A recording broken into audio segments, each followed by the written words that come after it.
Towson, Baltimore, and all year long we're very excited about our partnership and relationship with the great Coppin State Eagles. Juan Dixon, Dwayne Burrow is going to be joining us on a weekly basis around here. We are your home for Coppin State sports, and you can find them at CoppinStateSports.com. We're also your home here for local college basketball insights and information. This guy's been doing it here for a number of years. He also works with the great folks down at Compass Point Golf Course in Pasadena. It is a great course close to home, and you can learn more down there at CompassPointGolf.com. But when he's not golfing out there during the day and sharing various club heads on his social media, he is Buckets and Birds out on Twitter and doing all things local college basketball. I know you weren't over in Belfast, Ireland this weekend, and I'm sure you were watching some of this Maryland action this weekend, but it is starting to heat up here as the Ravens enter Pittsburgh week and take to the road here to try to go on a Festivus run. College basketball is happening right now, and lots of home games, lots of matches, lots of interesting matchups, not only on television, but on the hardwoods. And Robert Kennedy is here to tell us all about it from Buckets and Birds on Twitter as well as Compass Point Golf Course. What's going on, man? Big week around here, Robert. It was, Nestor. Yeah, you're right. I didn't make it across the pond to the Emerald Isles over there, but fortunately, the tournament was on CBS Sports Network, so I got to see both games of Towson over there, and they played really well. Beat LaSalle out of the A-10, and then won a buzzer beater against Manhattan to win the championship over there. It was actually I was interested to find out it's the first college basketball game to ever be played in Europe. So what? That it surprised me when I heard that. So it was Notre Dame hasn't gone over there and made a fortune yet. You're kidding me. You would have thought, right? But so apparently it was a big hit with the fans. Next time I catch Bray dancing at a Springsteen concert in Baltimore, I'm going to give him some ideas. Yeah, absolutely, and it was well received. So yeah, good win. That was their Towson's second tournament win in this month. They won the Gulf Coast Challenge down there in Florida the week before. So yeah, they're rolling with an 8-1 start and have a big home game with Morgan State and coming up, and that'll be a good test because Morgan's playing really well. They're without their leading scorer. Well, it's sort of local week for them, right? I mean, they got Morgan and UMBC, right? Right, exactly. And then Coppin is playing Navy, so it's kind of all the local teams are getting together this week and everything, different sites and everything, but getting action against each other. Coppin has UMBC next Tuesday. They'll be over there, so at the rack, right? Yeah, and I plan on making it out to that one, so that'll be. I'll get to see UMBC a couple times. I'll be at their Saturday game against Towson, and then plan on hitting that one next week. So and then, that's getting added to my calendar right now, Robert. Now that it's there, so yes, so good work there. You and me, Coppin and UMBC on Tuesday night. I like it. That makes it a big-time event, right? If our social media is there. Well, let's just back up here. We'll go through all of it because clearly Towson played well over the weekend. Coppin has their issues. UMBC as well, coming into some better water here with some better matchups. But for Maryland and for the Terps and this weekend of Big Ten, did you like it or did you not like it? I like it better than them playing LaSalle or whatever, right? But there is a point where it feels too early. It feels almost unfair, especially to the younger teams in the conference, right? It does. Then they turn around and say that every team had to do it. So it was definitely a measuring stick of where they stand early, and they had one home and one away. At Illinois, and then they had Purdue at home, and. It's definitely an earlier test than you're used to seeing. They were fortunate to come back and beat Illinois there, and after played a really good first half, it just collapsed in the second half with way too many turnovers and poor shooting, and got a heroic tip in at the buzzer in regulation to go into overtime, and then pulled it out with a couple free throws or one free throw at the end. And so it's been an early test. It's disappointing to see the number of turnovers they're making. Again, they're a young team, but this is Cowan's second year there. It's his team now from the point guard standpoint. And they know who's going to have the ball, right? I mean, last year it was I got it, no, you take it, kind of, sort of, a little bit with Melo and Cowan. Now that Melo's gone, it's Cowan's going to run the show, and it has to be run better than it's been run the last week or two. Right, absolutely. And, he is still a sophomore and, for all intents and purposes, like I said, his first year running it. So it's a learning thing for him. They've got two other freshmen that are getting a lot of time with Marcel and Bruno. And, then Herter and Jackson are sophomores. So yeah, very, very young team. They've got Tchaikovsky inside and a couple other experienced guys. But as far as the ball being in his hands, and Turgeon loves him. And rightfully so. He's a tremendous talent. And I think by the time it's all said and done, coming down the stretch in February and March, they'll be a lot more glad they have him than they don't. He's by far their best player, and he's the one that's going to have the ball in his hands. When it comes to crunch time, and you hope Jackson he's come and gone. He has some big moments, and then he'll disappear a little bit. So, you better hope he's going to come back again, right? He's supposed to be their special kid, I think. Like, of the big three, he was the one talking NBA. He was the one that we're going to be hearing about 5 or 7 years from now. I don't know that Herter's ever going to play in the league, and Cowan, that book still remains unwritten at this point, but he seemed to be the best NBA prospect. Absolutely, yeah. That's that was all the talk last year. After he had a couple of big games in the conference season, and then kind of really didn't show up for the Big Ten tournament. That was a big disappointing right there. His chance for both team wise and him personally. So whatever it takes to get him going, they're going to need that, and but it'll be in Cowan's hands, and I think they'll be okay. There's a lot of talent there, and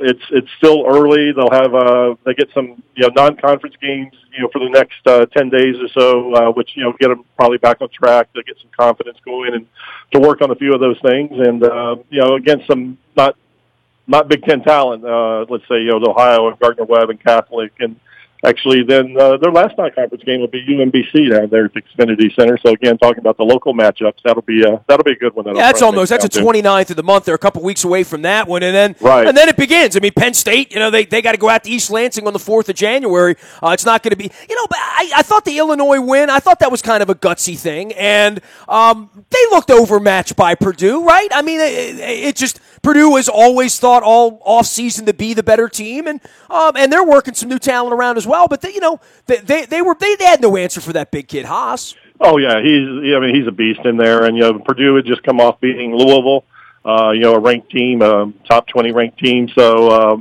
that wasn't that in and of itself, other than being a home game and first kind of big excitement in the Xfinity Center that night and everything. That in itself wasn't a bad loss at all. And you're right. The Illinois on the road to collapse and lose a 22-point lead, but gather yourself and get it into overtime and to make the shots needed to pull out an ugly win, if you will. There's a lot to be said about that for a young team. Robert Kennedy joining us here. He is Buckets and Birds out on Twitter doing all things local college basketball. He is our insider, always on the hardwoods, skating around. Of course, Coppin State Sports, our partner here at WNST, will have their games on. You can learn more about what they're doing at CoppinStateSports.com. You can also get down to Al's Seafood in Essex anytime. I've been getting crabs and crab cakes there since the 1970s. It is the oldest crab house in Baltimore, still at Stemmers Run and Eastern at 702. Go see my man Chad the Crab Man. Also, if you're on that side of town, you got to stop by King Discount Liquors. Lottery, beer, booze, and the best prices in Baltimore. Get to Rosedale and get that selection and give the King a ring out there on Pulaski Highway. Robert, we talk about Towson, and we talk about all the Morcells flying around here. They got their own Morcell as well, and a real nice compliment of a big three there with Martin Morcell at star, right? Oh, it is, and you've got Zane Martin. For the people that haven't seen Towson this year, he's a sophomore. Talking about Cowan, sophomore guards. He showed flashes last year as a freshman that this kid could be something, and he grew over the summer. He got a little stronger. He's 6'4". He looks like he could be a running back, for Rob Ambrose in the fall as well.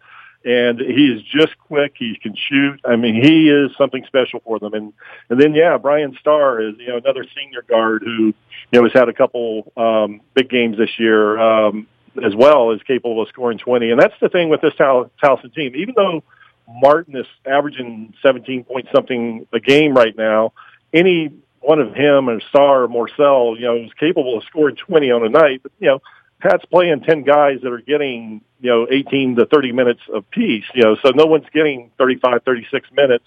Morcell, as a senior, has been basically one of their most reliable scorers. Ever since his freshman year, he made a big impact. And, last year he was kind of overshadowed a little bit by Moto and John Davis. He has a penchant for a big shot. He had a shot at the buzzer, like we said, in Ireland. That was his fourth game-winning shot.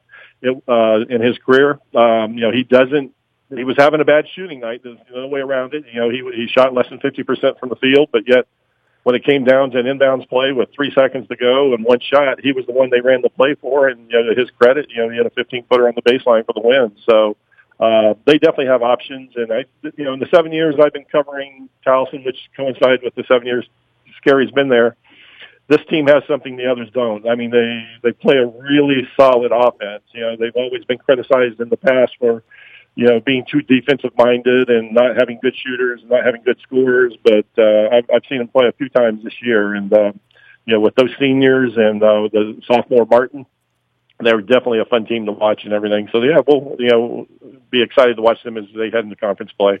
And obviously Morgan State is, they've been better than maybe we thought they were going to be, and certainly hanging in against Navy, hanging in against GW, good enough to hang in. Big win at South Florida earlier in the season, but they're gonna be trouble in the MEAC this year, right?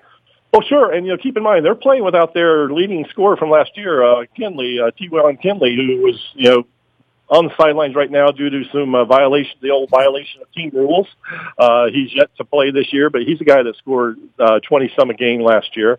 And you put him on the floor with Philip Carr, who's I've been singing his praises all year. He's one of my favorite big men in the area, who's averaging a double-double. And they're the MEAC favorites. So I'm sure Kinley will be back in the starting lineup by the time conference comes, so for them to be where they're at, right now, 4-4, with, playing a couple tough games, that's certainly not the worst thing in the world. And it'll really interested to see their game against Towson and how that comes out. Then they've got they got some other good matches coming up. They've got, Manhattan, who Towson beat in that championship over in Ireland, and they play George Mason after that. So they'll be tested a couple times before the MEAC season begins, in January. Well, Todd's got his hands full over there, right? Yeah, he does. But Todd, he can handle it. He's up for any challenge, and he won't back down from anyone, anytime. So it'll be interesting to see. He is Robert Kennedy. He is Buckets and Birds out on Twitter. That's the Buckets we're talking about. The Birds are what he does during the day down at Compass Point Golf Course in Pasadena. It's a great place to play. Tell everybody about Compass Point and what you got going on, because it's the holidays, and I know we're going to have some real cold weather this week. I know the Ravens game up in Pittsburgh going to be played in the mid-20s on Sunday night, according to the forecast. And I know Sunday's going to be chilly around here, but by and large, there hasn't really been a day other than a rain day here and again. Maybe only been a handful of those in the last 60 days where you couldn't play golf, right? No, we've had people out literally every day so far this winter. Even though it hasn't officially started winter, but this late fall, if there's not snow on the ground, we're open. And we've had some mid-60s days, man. We've had some nice days to go play golf, right? Yeah, I mean, even Tuesday of this week, I went out in short sleeves and putted and chipped around the green for a little bit in the late afternoon. It was a nice little, I think mid-50s day out there. So it's been unusual. We'll take it.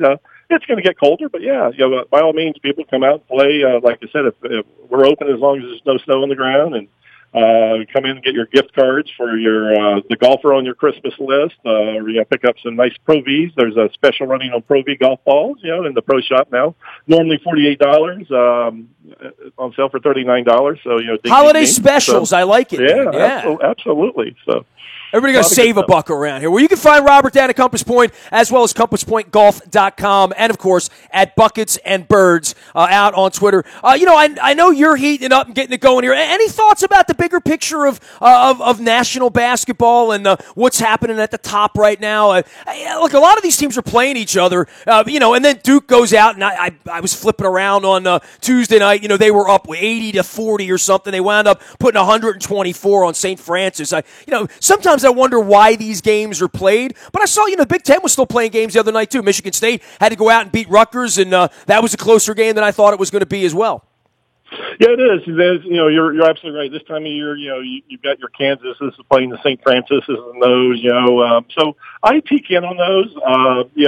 I focus so much during this time of year on the local teams in their non-conference because they're playing so much. And, sure, you're at a gym. You can't watch Duke play, right? Yeah, but once we get into the conference season, that's when I will start paying attention to what Kansas is doing, what Carolina is doing. Has always been a favorite of mine, and I'm watching them with one eye now, and there hasn't really been anything there that has been alarming, other than I follow the the LaMelo Ball situation out there in UCLA, as far as, that. So that's been kind of, funny to watch his dad pulling him out of school. Dude, that whole thing is as big a circus at this point. It's the WWE at this point, and I just can't play into all. I mean, I have not heard that idiot speak because I know he's an idiot. I can just tell from Twitter that I don't need to subject myself to whatever's on his mind with his kid running around out there and stealing stuff in China and the goof down on 1600 Pennsylvania Avenue getting involved. I can't hear all of that. Now he's going to pull his kid out. His kid apparently was never an NBA prospect of any kind anyway. It's just all a bunch of noise, right? You summed it up exactly right. The only reason I'm probably aware of it is because, you haven't been able to avoid it if you're even browsing the headlines, but I certainly haven't searched it out, to read all the details about it. Of course, you couldn't miss what happened there with the ESPN coverage and all that. But I'd much, more prefer to watch, the Michigan States and, the Tom Izzo's and his teams. They got Miles Bridges back this year, which everyone thought, he was going to go one and done. And, so they're going to be fun to watch when they get to the Big Ten, season and everything. So, what's funny for me as an ACC guy, I used to sit around and watch Wake play Duke or Florida State play North Carolina on a Tuesday night after Maryland played or before Maryland, whatever it was. Now that they're in the Big Ten, I find myself much more gravitating toward, let's see how Michigan State looks. Minnesota played Nebraska the other night. I had that on for 5 minutes as well. Minnesota lost.